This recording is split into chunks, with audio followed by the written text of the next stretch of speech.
Hello students, आज हम पढ़ेंगे एक नया टॉपिक क्लास 11th का। वो है development leading to the Bohr model of atom. तो आपने जैसे रदरफोर्ड मॉडल ऑफ एटम पढ़ा था, तो उसके अंदर रदरफोर्ड मॉडल ऑफ एटम की कुछ लिमिटेशंस पढ़ी थी आपने। तो उन लिमिटेशन मतलब रदरफोर्ड मॉडल ऑफ एटम के फेलियर के बाद साइंटिस्ट जो है वो इस काम में जुट गए थे कि हम एक नया एप्रोप्रिएट मॉडल कैसे बनाएं। तो इसी दौरान नील बोर नाम का एक साइंटिस्ट था, वो सामने आए और उन्होंने अपना जो मॉडल था जिसका नाम है बोहर्स मॉडल ऑफ एटम, उसको देने का उन्होंने प्रयास किया। लेकिन इस मॉडल के बनने में जो है दो मेजर रोल प्ले करते हैं, यानी कि दो डेवलपमेंट और है जो अपना रोल प्ले करते हैं किस चीज को बनाने में, बोहर्स मॉडल ऑफ एटम को स्टेब्लिश करने में। तो पहले बोहर्स मॉडल ऑफ एटम को डिस्कस करने से पहले हम उन दोनों ही डेवलपमेंट्स को थोड़ा सा पढ़ लेते हैं। उनमें से जो पहला डेवलपमेंट है उसको आप देख रहे हो, वो है आपके पास dual character of electromagnetic radiation, यानी कि इलेक्ट्रोमैग्नेटिक रेडिएशन को पहले हम समझेंगे। उसके बाद हम समझेंगे इसके अंदर दूसरा डेवलपमेंट जिसका नाम है एटॉमिक स्पेक्ट्रा। क्लियर? तो इलेक्ट्रोमैग्नेटिक रेडिएशंस के बारे में थोड़ा सा पढ़ते हैं। तो जेम्स मैक्सवेल जो है नाम के जो साइंटिस्ट थे, उन्होंने प्रपोज्ड किया कि जो लाइट होती है या कोई भी अदर फॉर्म्स जो एनर्जी को रेडिएट करती है वो प्रोपेगेट करती है स्पेस के अंदर, किस रूप में? वेव्स के रूप में। उन्होंने किस रूप में कहा? In the form of waves, यानी कि लाइट क्या है? Light is a form of waves. और कोई भी अदर फॉर्म्स जो एनर्जी को रेडिएट करती है वो किस रूप में रेडिएट करेगी? वेव्स के रूप में रेडिएट करेगी। दूसरी बात उन्होंने कही कि ये जो वेव्स होती हैं इनके पास इलेक्ट्रिक और मैग्नेटिक फील्ड एसोसिएटेड होती है, इसीलिए इनको इलेक्ट्रोमैग्नेटिक रेडिएशंस कहा जाता है। देखो, इलेक्ट्रिक से तो हो गया इलेक्ट्रो और मैग्नेटिक से हो गया मैग्नेटिक, तो दोनों ही वर्ड से इसको बनाया गया है इलेक्ट्रोमैग्नेटिक रेडिएशन, जिसको एक और नाम से जानते हैं इलेक्ट्रोमैग्नेटिक वेव्स के नाम से। अब हम इनकी पढ़ेंगे कैरेक्टरिस्टिक्स ऑफ इलेक्ट्रोमैग्नेटिक रेडिएशन। तो इसको समझने के लिए मैंने एक हल्का सा आपके लिए एक प्रेजेंटेशन रखा है, उसको हम समझने की कोशिश करेंगे। तो इसके अंदर जो पहली कैरेक्टरिस्टिक्स है वो है कि इलेक्ट्रोमैग्नेटिक रेडिएशंस जो है वो कंसिस्ट करती है इलेक्ट्रिक और मैग्नेटिक फील्ड। इसके अंदर इलेक्ट्रिक और मैग्नेटिक फील्ड होती है जो कि ऑसिलेट करती है in the direction perpendicular to each other, यानी कि एक दूसरे से ये परपेंडिकुलरली ऑसिलेट करती है। तो फिर इसको समझते हैं। जैसे आप इसमें थोड़ा देखें मेरी ध्यान से, एक ये जो रेडिएशंस है इस तरह से जा रही है, और एक रेडिएशन अगर आप गौर से देखो तो ऐसे जा रही है, इस तरह से। ये देखो मैं इसको दिखा रहा हूं, एक इस तरह से जा रही है ऊपर, और एक ये परपेंडिकुलर इस तरह से जा रही है।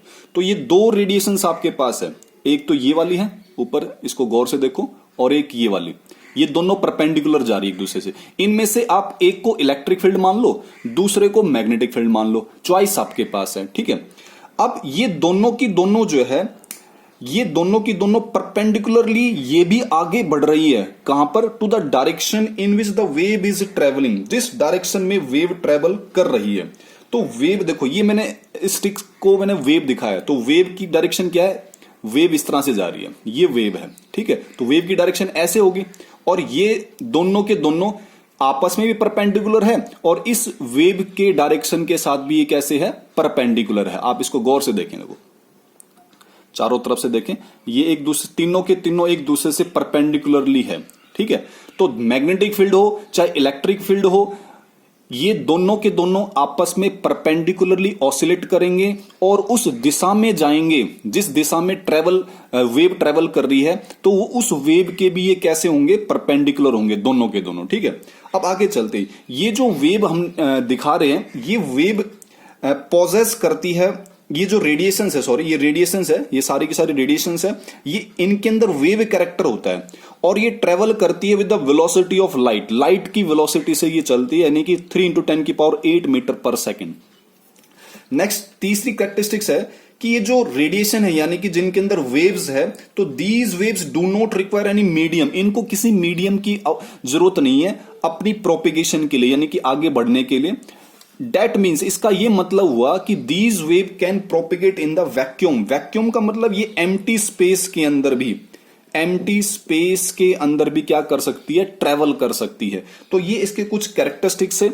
अब हम पढ़ेंगे इस वेव, जो हमने वेव कैरेक्टर पढ़ा है, यानी कि जो रेडिएशन है जिसके अंदर वेव कैरेक्टर होता है, तो इस वेव मोशन के कुछ और कैरेक्टरिस्टिक्स को हम डिस्कस करते हैं। तो हमारे पास जो वेव होती है उसको हम इस तरह से डिनोट करते हैं, जैसे आप ये डायग्राम में देख सकते हो। तो एक क्रस्ट है, फिर ये ट्रफ है, फिर क्रस्ट है, फिर ट्रफ है, फिर क्रस्ट है, फिर ट्रफ है, इस तरह से बनते चले जाएंगे। तो हमने इस वेव की कैरेक्टरिस्टिक्स को पढ़ना है। जैसे इसके अंदर जो पहली कैरेक्टरिस्टिक्स है वो है वेवलेंथ। तो ये वेवलेंथ क्या होती है? वेवलेंथ क्या होती है कि किसी भी दो क्रस्ट के बीच में या किसी भी दो ट्रफ के बीच में, ठीक है, एडजेसेंट होने चाहिए। जैसे ये क्रस्ट है तो इसका एडजेसेंट ये वाला क्रस्ट है, तो इस की और यहां तक की जो दूरी है उसको हम वेवलेंथ बोलते हैं, जिसको हम लैम्डा से डिनोट करते हैं। या फिर दो ट्रफ के बीच की जो दूरी है उसको हम वेवलेंथ डिनोट करते हैं, ठीक है। और इसको ग्रीक लेटर में डिनोट किया जाता है लैम्डा से, जिसका ये सिंबल है लैम्डा, क्लियर। और इसको एक्सप्रेस करते हैं इन आंगस्ट्रॉन्ग। आंगस्ट्रॉन्ग यूनिट के अंदर इसको एक्सप्रेस करते हैं ANGSTROM, और जिसको सिंबल है ए, और ए के ऊपर आपने क्या करना है, हल्का सा एक डॉट लगाना है। तो 1 आर्मस्ट्रॉन्ग अगर मैं आपसे कहूं तो 1 आर्मस्ट्रॉन्ग होता है 10 की पावर माइनस में 8 सेंटीमीटर, या फिर 10 की पावर माइनस में 10 मीटर। तो ये इसका सिंबल है, ये इसकी यूनिट है आर्मस्ट्रॉन्ग, ठीक है। नेक्स्ट चलते हैं हम फ्रीक्वेंसी। फ्रीक्वेंसी क्या होती है? मान लो आपके पास इस वेव के अंदर एक पॉइंट कंसिडर कर लो, जैसे मान लो हमने ये पॉइंट कंसिडर कर लिया, तो इस पॉइंट के इस गिवन पॉइंट से कितने नंबर ऑफ वेव्स पास करती है एक सेकंड के अंदर। एक सेकंड में किसी एक पॉइंट से कितने वेव्स पास करती है, ये उसकी फ्रीक्वेंसी होती है, ठीक है। और इसको हम डिनोट करते हैं, ग्रीक लेटर इसका जो है वो म्यू है, ठीक है। क्या बोलते हैं इसको? न्यू, NU, इस सिंबल को, ठीक है। और भी चीज आपने ध्यान रखनी है, the units of frequency are cycles per second. Cycles per second इसकी यूनिट है, जिसको हम सिंपली लिख सकते हैं सेकंड इनवर्स। या फिर इसकी जो SI यूनिट है, SI यूनिट इसकी आपने याद रखनी है, हर्ट्ज बोलते हैं। और एक हर्ट्ज जो है वो एक साइकिल पर सेकंड के बराबर होती है, ये ध्यान रखना आपने।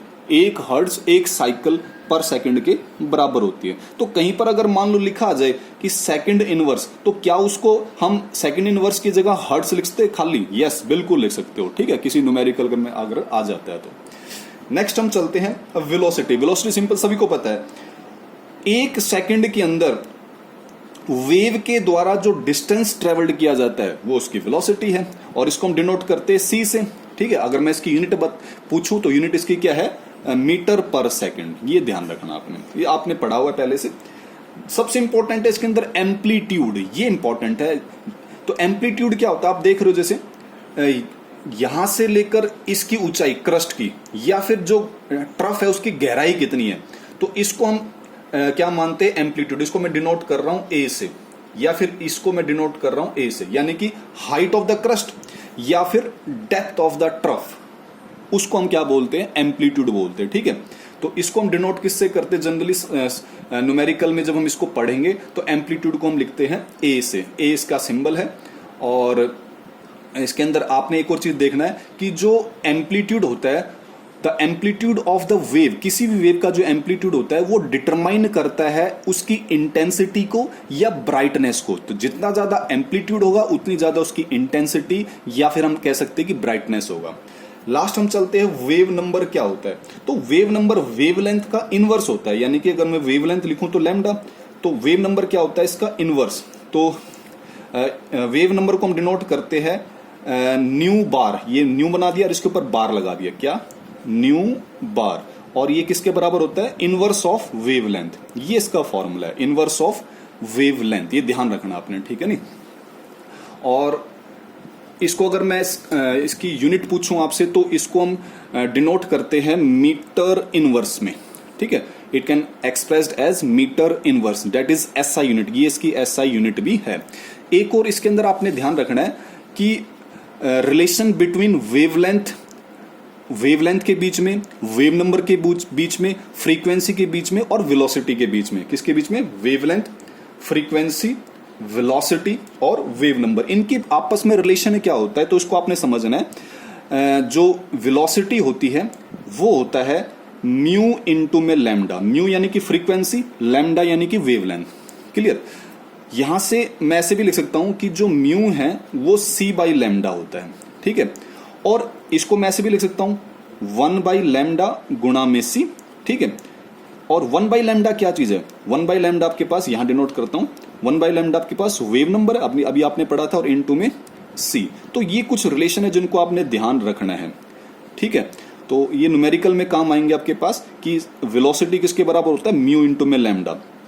यहां से म्यू क्या होगा? c by lambda. c by lambda को मैं लिख सकता हूं 1 बाई लैम्डा इंटू सी। तो 1 बाई लैम्डा क्या होता है? म्यू म्यू म्यू बार यानी कि वेव नंबर। क्लियर? तो ये कुछ बातें थी जो हमने वेव मोशन से रिलेटेड पढ़ी।